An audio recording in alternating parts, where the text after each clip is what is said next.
My name is Damon West. He was a rising star, a Friday night hero in his Texas town. I grew up in a giant melting pot of a city. My parents raised us right. 2 brothers, Brandon and Grayson. And I had a loving family and loving home. And my mother was a saintly Christian woman. His dad, the longtime sports writer at the Port Arthur News. In 1971, he was the first sports writer to put a black athlete on the front page.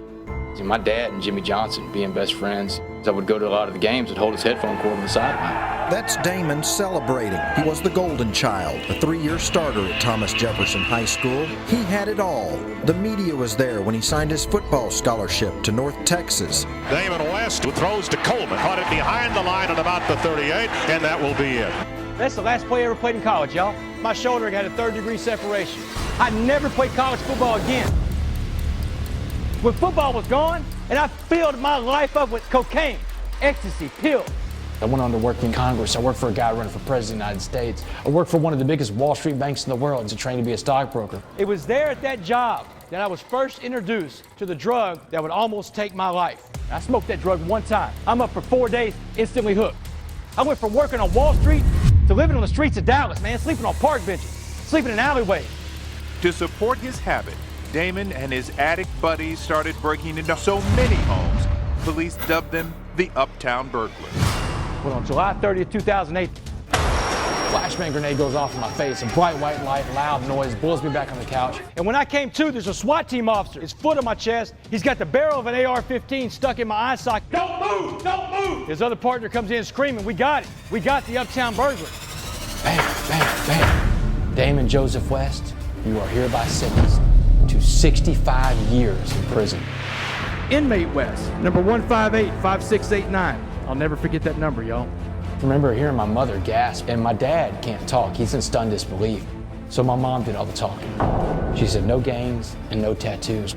She said, you come back as the man we raised, or don't you come back at all.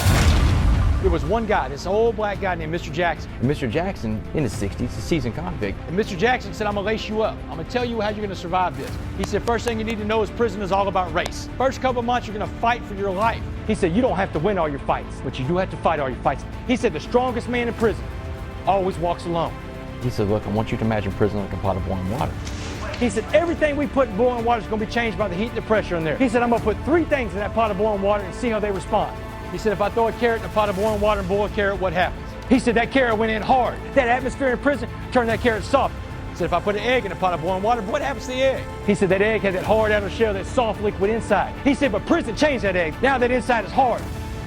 He said, West, if I take the smallest of these 3 things and throw that coffee bean in that pot of boiling water, now you gotta change the name of the water to coffee. He said the coffee bean was the only thing that didn't let the atmosphere change it. It changed the atmosphere. He said, that's the only way you're gonna survive. And I had to fight all the white gangs off. The Aryan Brotherhood, Aryan Circle, White Knights, the Woods. Then they sent the Crips, the Bloods, the Mandingo Warriors, Gangster Disciples. I probably got in 36 fights while I was in prison. And I lost 75% of them, y'all. But I won by showing up. I'm walking back to the pod off the rec yard, getting ready to go take a shower. This little essay named Carlos pulls me aside. He says, Wes, you go shower today? Oh, boy's coming for you, man. This dude is coming to rape me. How are you going to respond? I do everything he tells me to like a T. He pops that door open, I see that knife come through, and I rear back and I screamed, and I hit this dude with everything I had. This dude shot out of that shower like, boom! He's on the ground, man, he's dropped his knife. I throw this bag down and I start beating this dude. 2 of his gang brothers fly up the stairs, man, he's a Mandingo Warrior. They said, man, if you lay another hand on that dude, we'll toss you off the run.